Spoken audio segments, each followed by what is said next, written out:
Olá, estudante. Nessa nossa aula da disciplina de Cálculo 1, eu quero falar um pouco mais para vocês sobre o conceito de função contínua. A gente já falou um pouco sobre função contínua, pelo menos usou o termo no vídeo anterior, né?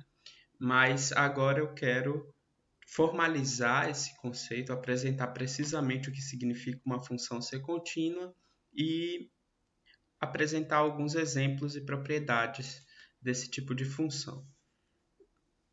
Então, vamos lá.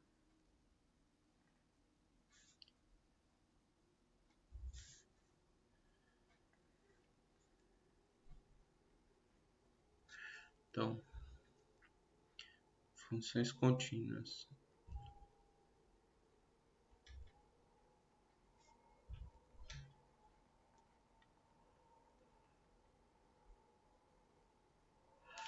Bom,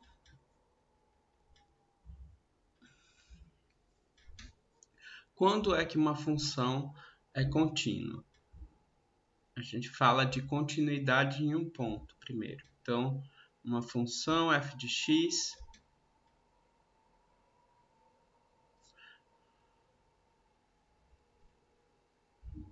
é contínua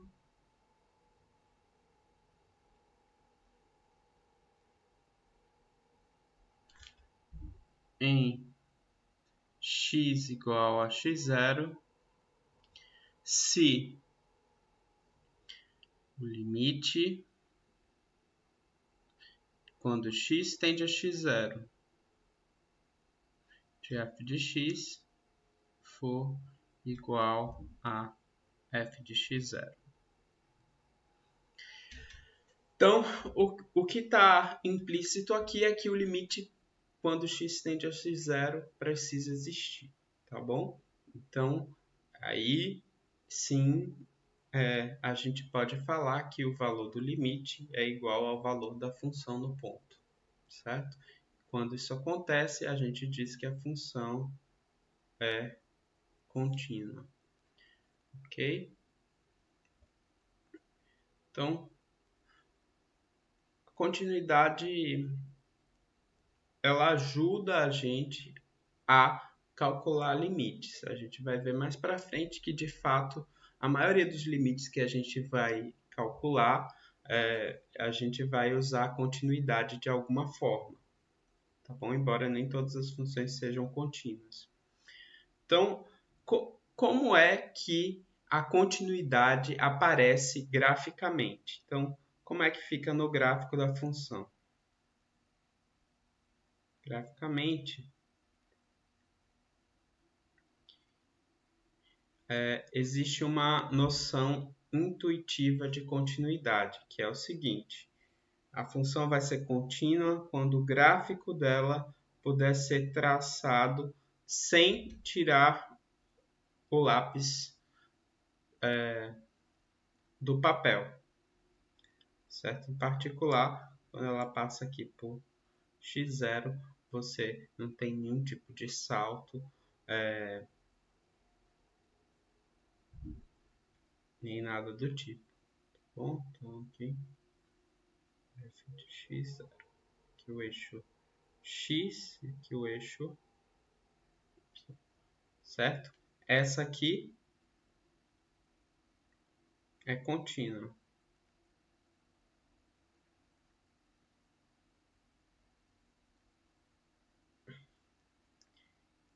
Em x igual a x0. Por outro aqui,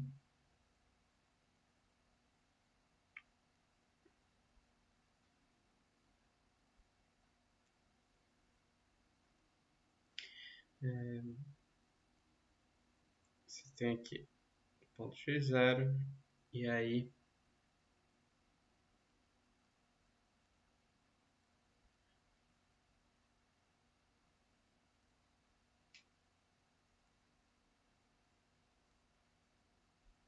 f de x0. Então, graficamente a gente tem essa espécie de salto aqui, que é o limite, tá bom? O limite está aqui, é L. O valor da função é f de x0, que está aqui um pouco acima. Nota que esse gráfico eu não posso traçar ele passando por x0 sem tirar o lápis do papel e fazer esse pontinho aqui um pouco mais em cima, né? Então ele tem uma espécie de salto aqui exatamente no x0 e é por isso que a gente diz que a função é descontínua, certo? Então nesse caso, f de x é descontínuo.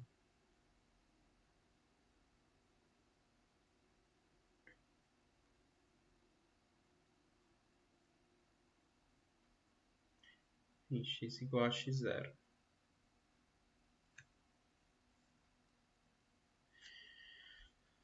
Bom, ok. Agora,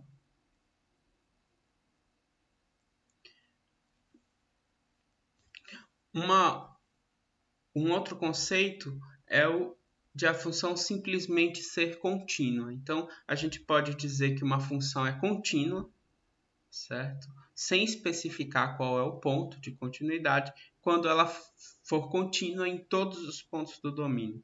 Então, diremos que simplesmente que f de x é contínua se f de x é contínua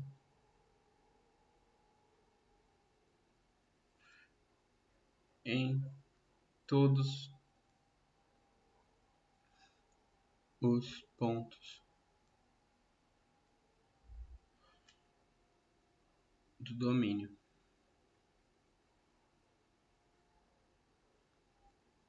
certo? Então, aqui a gente não especifica o ponto, a gente não está dizendo aqui que é um x0. Quando a gente fala isso, a gente quer dizer que ela é contínua em todos os pontos, né, do domínio. Então, ela vai satisfazer essa igualdade aqui para qualquer x0 que esteja no domínio da função. Nesse caso, então, a gente tem todo um conjunto de funções que a gente já sabe que são contínuas. São as funções elementares. Então, são contínuas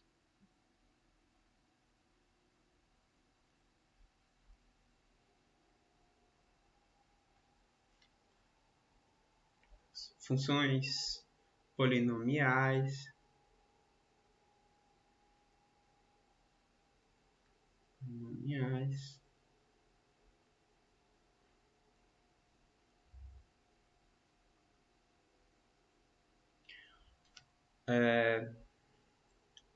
funções racionais.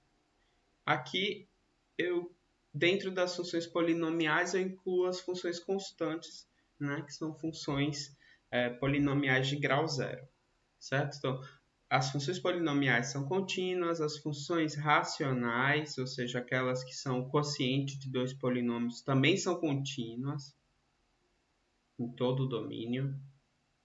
Racionais. Funções exponenciais logarítmicas.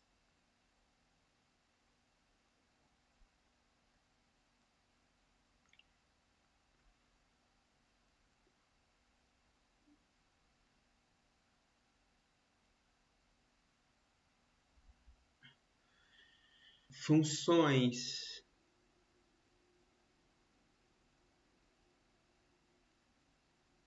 trigonométricas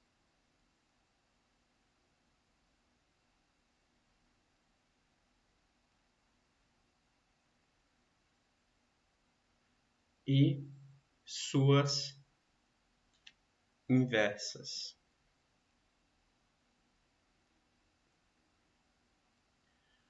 Bom, então, esse fato a gente não demonstra no curso de cálculo 1, porque seria muito trabalhoso demonstrar tudo isso com toda a generalidade, mas a gente usa esse fato livremente. Como é que a gente usa isso? Vamos ver um exemplo aqui.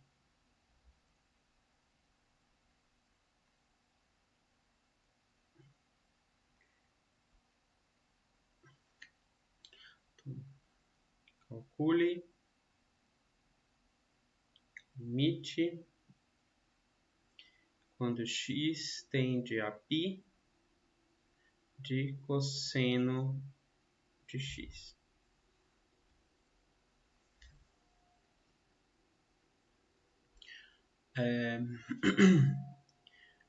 Então, para calcular esse limite com o que a gente tinha visto até o momento, seria bastante complicado. A gente ia ter que usar a definição de limite, e isso seria trabalhoso, certo? Mas aqui, uma vez que a gente já sabe que as funções trigonométricas, elas são... Então, as funções trigonométricas, elas são funções contínuas, a gente pode então calcular esse limite de forma direta, apenas sabendo que esse limite vai ser igual a o valor da função do ponto x igual a π. Isso é cosseno de π, que é menos 1. Tá bom? Então,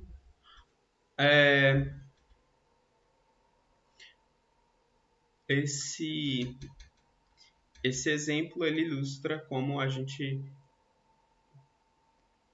pode usar continuidade. Ok.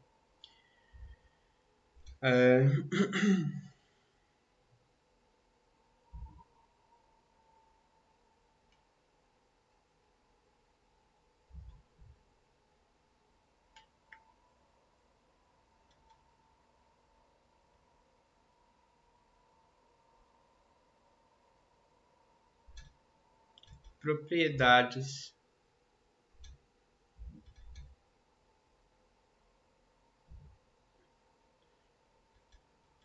de funções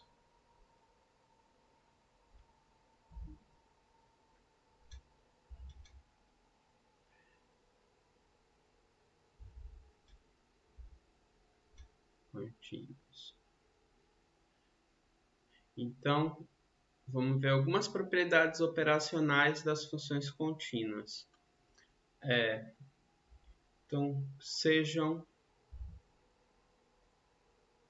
f de x e g de x, duas funções contínuas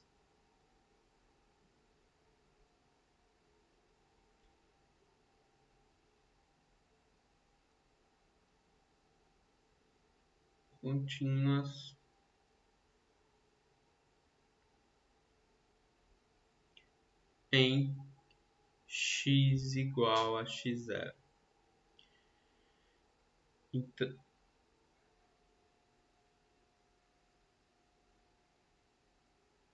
Então,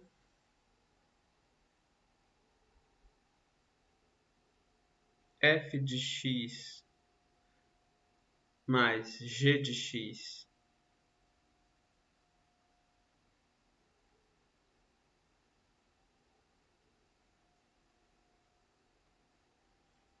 f de x vezes g de x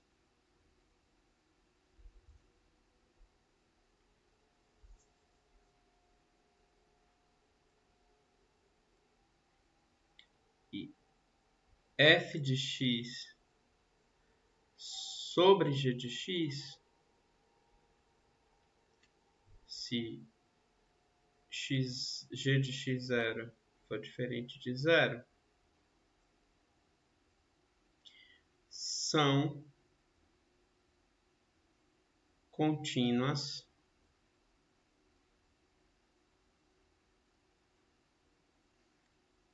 em x igual a x0, tá?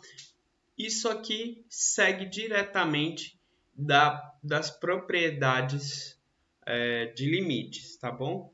Então, o limite da soma é a soma dos limites, o limite do produto é o produto dos limites, e o limite do quociente vai ser o quociente dos limites se o denominador for diferente de zero, ok?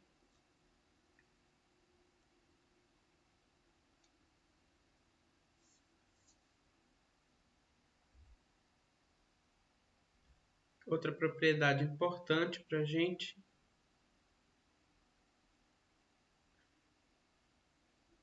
então é que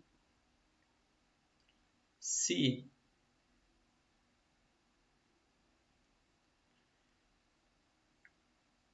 f de x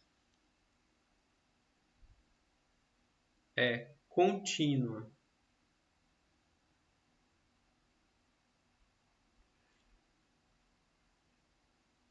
em x igual a x0 e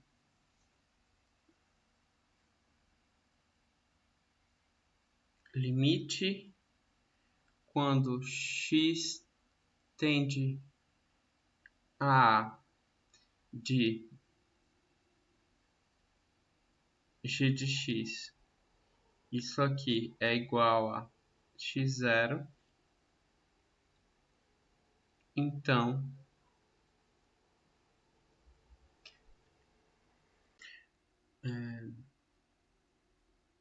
limite quando x tende a de f de g de x, ou seja, f composta com g de x, isso vai ser f de x0. Então, o que esse teorema está dizendo para a gente? Ele está dizendo que, como f é contínuo em x igual a x0, quando x se aproxima do x0, o f de x vai ter que se aproximar de f de x0.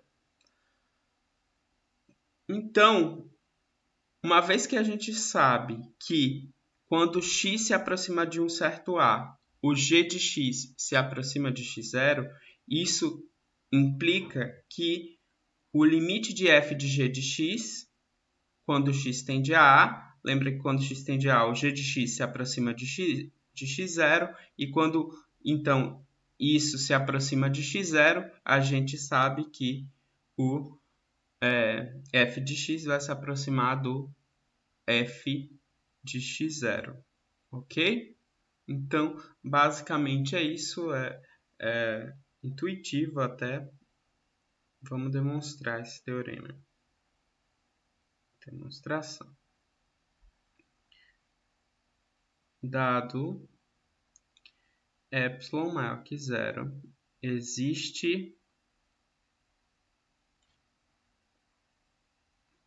delta maior que zero, tal que módulo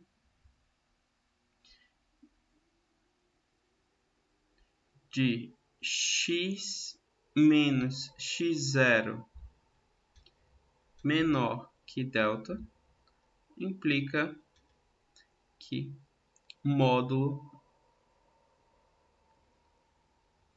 de f de x menos f de x0 menor do que epsilon. Isso porque o limite de f de x quando x tende a zero vai ser o próprio f de x0, ok? Então, isso aqui nada mais é do que a definição do limite de f de x quando x tende a x0. Por outro lado,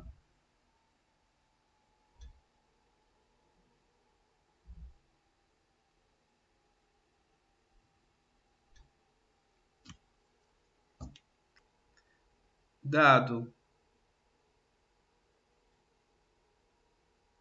delta maior que zero, existe, vou chamar de delta 1 maior que zero, tal que, então, aqui eu vou usar outra letra para a variável do g, porque vai ser conveniente para a gente. Então, t menos a menor do que delta 1 vai implicar que módulo de g de t menos x0 é menor do que delta. Olha só, se eu chamo, então isso aqui é a definição de limite para g de t, no caso, né? Então, se eu chamo agora esse g de t de x, o que isso está me dizendo? Que quando o t está próximo de A, o g de t vai satisfazer justamente a condição que o x precisa satisfazer para que o f de x esteja a uma distância menor do que epsilon de f de x0.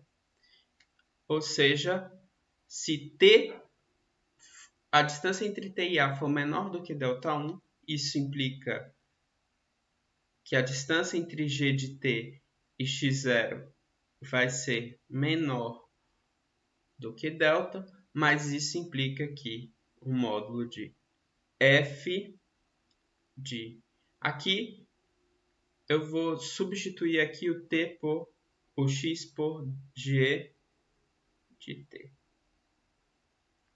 Bom? E aí, menos f de x. Isso vai ser menor do que epsilon. Por quê? Porque a distância entre g de t e x0 é menor do que delta. Isso implica que o f avaliado nessa quantidade, nesse número g de t, vai estar uma distância menor do que epsilon de f de x0. Ok? Então, está demonstrado. É exatamente o que a gente queria demonstrar. Dado o epsilon, eu encontro aqui um delta1 e tá de modo que o limite, né, ou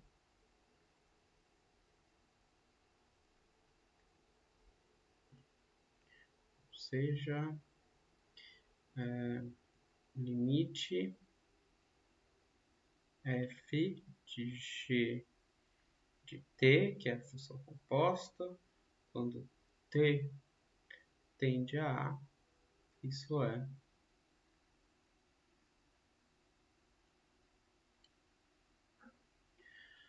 bom. Nota que essa conclusão ela é exatamente o que a gente queria mostrar, certo? Então, isso aqui é isso aqui. Eu só troquei o nome da variável ali do limite, né? Que era aqui no enunciado é x e aqui eu coloquei o t, tá bom? Então, isso termina a nossa demonstração.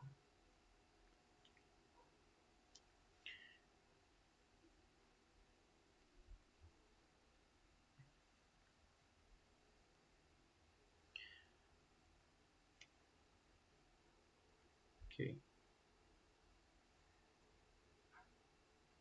Vamos fazer mais alguns exemplos de aplicação das propriedades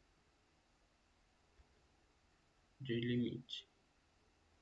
Então, vamos calcular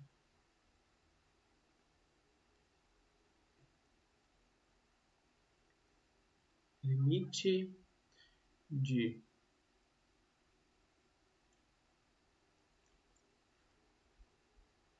x ao cubo menos e elevado a x quando x tende a zero.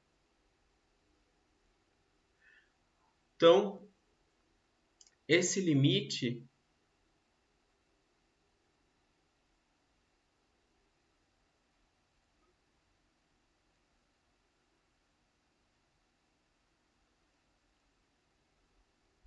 ele vai ser o limite de uma subtração, no caso, né, de duas funções que são contínuas. Então, como a gente sabe que o limite da soma é a soma dos limites, isso aqui vai ser igual a o limite quando x tende a zero de x ao cubo mais o limite x tende a zero de e elevado a x menos aqui, né? Tem um menoszinho aqui, certo? Então,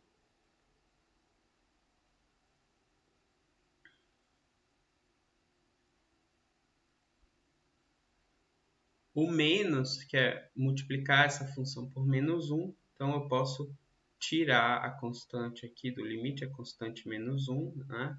E eu fico então com esse limite aqui. Bom, eu tenho uma função polinomial que é contínua e eu tenho uma função exponencial que também é contínua. Eu posso calcular o limite simplesmente substituindo. Então aqui eu fico x ao 0 ao cubo menos e elevado a zero. O resultado disso é menos 1, ok? Outro exemplo.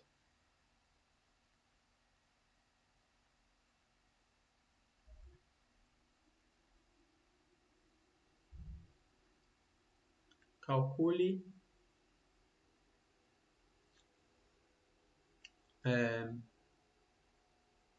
limite de x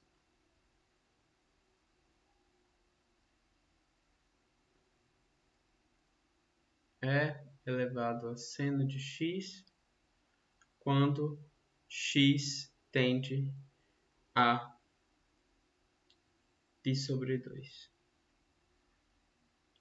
Então, aqui, esse caso é um caso em que eu tenho uma função composta, certo? Então, e elevado a seno de x aqui, isso aqui é uma função composta. Posso pensar aqui, f de x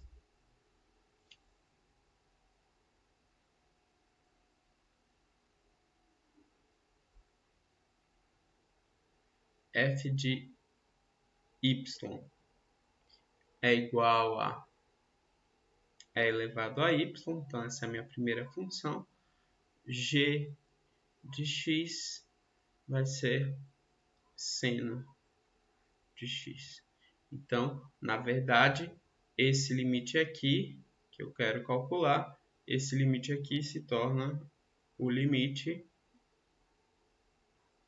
quando x tende a π sobre 2 de f de g de x, certo?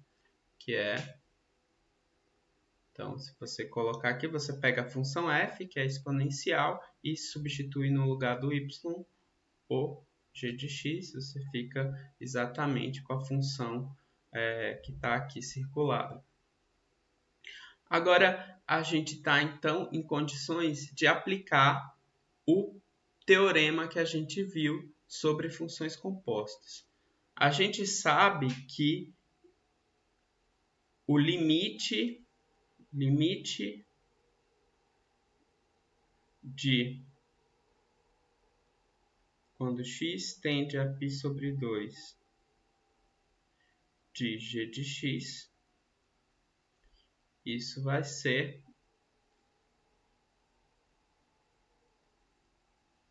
g de π sobre 2, que é seno de π sobre 2, porque o g de x é o seno de x, que é 1. Então, eu tenho isso. Além disso, a função exponencial, repito, é uma função contínua. Então, a gente tem que isso aqui vai ser justamente f. Esse aqui tem o que está dentro, né? A função g de x tende a 1, então aqui vai ser f de 1, que é exponencial de 1, que é constante de Euler, ok? Então, a gente pode usar a propriedade de funções contínuas com relação à composição de funções para calcular esse tipo de limite.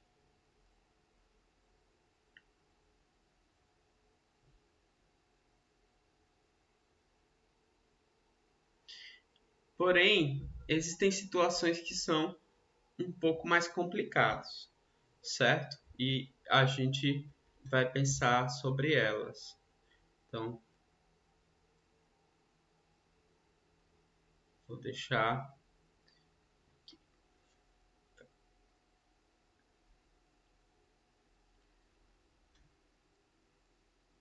para calcular o limite de x ao cubo menos 2x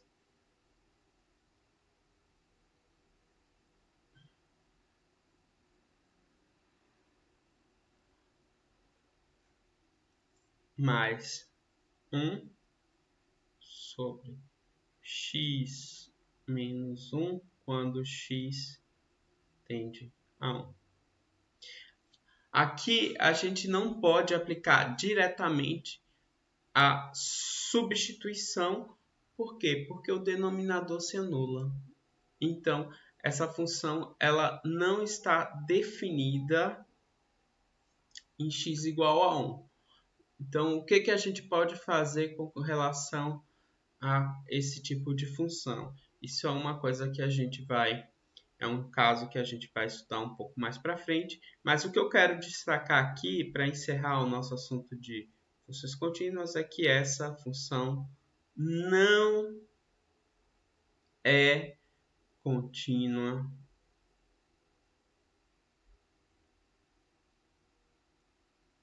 em x igual a 1. E a razão é simples, é porque ela nem mesmo está definida em x igual a 1. Então, não faz sentido você perguntar se o limite dela em x igual a 1 vai ser igual ao valor dessa função em x igual a 1, porque essa função ela não está definida em x igual a 1, tá certo? Mas a gente vai ver um meio de calcular esse limite sem ser pela substituição direta, tá bom? Então, por hoje é só, pessoal. Até a próxima aula.